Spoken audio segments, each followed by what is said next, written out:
नमस्कार साथियों, मैं शीलेंद्र कुमार जय हिंद क्लासेस में एक बार फिर से स्वागत करता हूं। आज मैं पराशर दाब के नियम में चौथा नियम लेके आया हूं, जिसका नाम है तन विलयनों के लिए सामान्य समीकरण क्या होना चाहिए। कहने का मतलब है तन विलयनों के लिए सामान्य समीकरण क्या होना चाहिए। हाँ दोस्तों, आपने सही सुना, तन विलयनों के लिए सामान्य समीकरण क्या होना चाहिए। इसी समीकरण के रूप में आदर्श गैस समीकरण माना जाता है और जाना भी जाता है। तो इसमें दो नियम लागू होते हैं। पहला तो नियम है बॉयल का नियम, जो प्रथम नियम है, और दूसरा नियम है ताप दाब का नियम, जो तीसरा नियम है। पहला नियम और तीसरे नियम का संयुग्मन करने के बाद यही समीकरण ज्ञात होता है। तो यहां पर कह सकते हैं कि प्रथम नियम से, यानी प्रथम नियम से, अब इसमें प्रथम नियम क्या है, प्रथम नियम से ले रहा है। तो प्रथम नियम क्या है, तो प्रथम नियम है कि पाई इज प्रोपोर्शनल, यानी पाई इज प्रोपोर्शनल 1/v। ये है क्या, ये है स्थिर ताप पर, स्थिर ताप पर है। और दूसरा नियम बोल रहा है तृतीय नियम से, यानी तृतीय नियम से, इसमें तृतीय नियम बोल रहा है कि पाई इज प्रोपोर्शनल टी। इसमें ये तृतीय नियम बोल रहा है कि पाई इज प्रोपोर्शनल टी,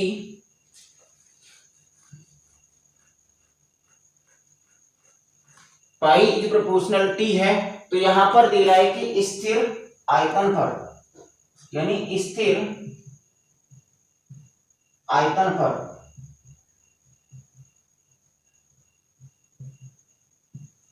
अब बोल रहा है कि दोनों नियमों का संयुग्मन करने पर, यानी जो प्रथम नियम है और जो तीसरा नियम है, जो तुम्हारा ताप दाब का नियम है और यह तुम्हारा बॉयल का नियम है, इन दोनों नियमों को संयुग्मन करने पर, जोड़ने पर, यानी दोनों को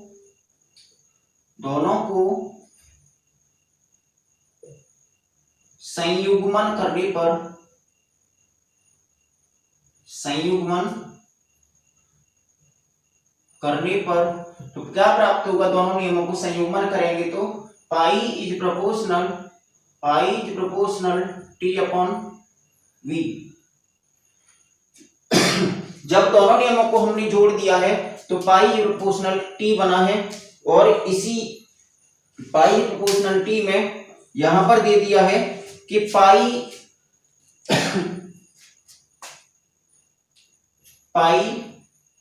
वी बराबर टी, पाई वी बराबर टी। यहां पर कहने का मतलब है कि दोनों नियम लागू होने और पाई वी बराबर टी हो गया, या पाई वी बराबर टी ना करके हम लोग यहां पर ले सकते हैं P V upon T, P V upon T बराबर स्थिरांक, स्थिरांक कर दिया है। कहने का मतलब है यहां पर ताप और आयतन एक दूसरे के अनुपात में लिया गया है, ताप और आयतन एक दूसरे के अनुपात में लिया गया है। यहां पर कह सकते हैं कि पाई भी बराबर आर टी भी हो सकता है, क्योंकि अभी ये है क्या, स्थिरांक है, अभी ये है क्या, स्थिरांक है। तो यहां पर स्थिरांक के बदले हम लोग क्या ले सकते हैं, स्थिरांक को हम ले सकते हैं पाई वी बराबर आर टी, जहां यानी आर बराबर सी के। तुम्हें पता है कि आर और सी एक दूसरे के बराबर हैं। आर का मतलब सी और सी का मतलब आर, और जहां आर क्या है, एक स्थिरांक है, जहां आर एक स्थिरांक है, जहां R एक स्थिरांक है जिसका मान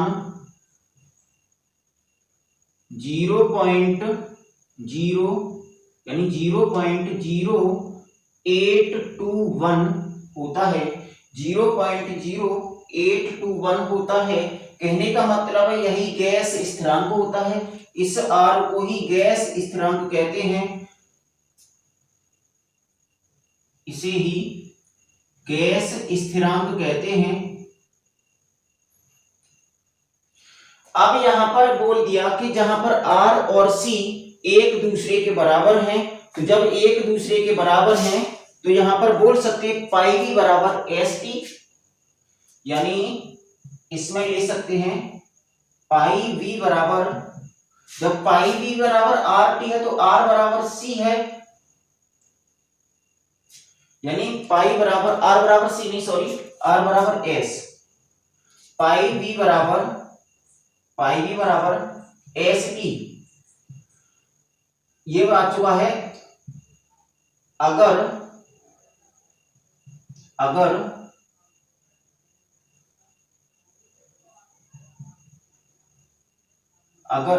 विलेय के मोल n गुले हों तब, यानी विलेय के n मोल गुले हों तब क्या हो सकता है, या ऐसे भी बोल सकते हैं कि विलेय के मोलों की संख्या अगर विलेय के मोलों की संख्या स्मॉल n हो तब, यहां पर कर सकते हैं पाई v बराबर n एस टी, पाई v बराबर n एस टी, और s की जगह पर हम लोग कुछ और भी कर सकते हैं, सी एस टी भी कर सकते हैं, क्योंकि n और c यानी n और c एक दूसरे के, यहां पर बोल सकते हैं कि पाई v बराबर अभी n एस टी किया है, या बोल सकते हैं या पाई v बराबर सी एस टी, पाई v बराबर सी एस टी, पाई v बराबर सी एस टी।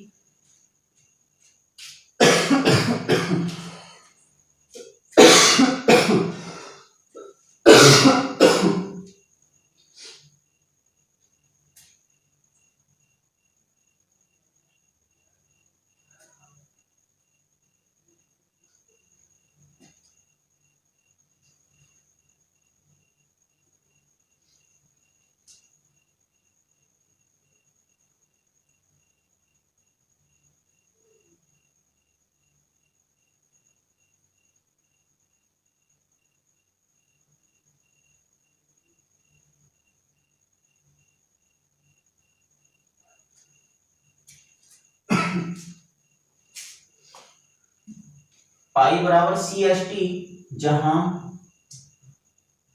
जहां सी एक मोलर सांद्रण है, इसको इस प्रकार से भी लिख सकते हैं पाई बराबर एन आर टी, पाई बराबर एन आर टी। यही तुम्हारा पराशर दाब है, ये भी पराशर दाब है। अगर इससे निकाला जाएगा तो आगे पराशर दाब का निगमन भी होगा, पराशर दाब के सूत्र का निगमन भी होगा, वो नेक्स्ट रूल में आएगा। अब ये चौथा चल रहा है तो इसको हम लोग नंबर 4 भी बोल सकते हैं। तो मुझे उम्मीद है ये तन विलयनों के लिए सामान्य समीकरण है, जिसमें बॉयल के नियम को और वॉन्ट हॉप ताप दाब के नियम को दोनों को संयुग्मन करके प्राप्त किया जाता है, जिसे आदर्श गैस समीकरण भी निकाल सकते हैं। इसी फॉर्मूले से किसी पराशर दाब का परिकलन भी कर सकते हैं। तो मुझे उम्मीद है आप लोगों की समझ में आया जरूर होगा। तो मैं इसी बात से इजाज़त चाहता हूं। और जो अगर स्टूडेंट नए चैनल से जुड़ रहे हैं तो वो मेरे चैनल को सब्सक्राइब जरूर करना। नमस्कार।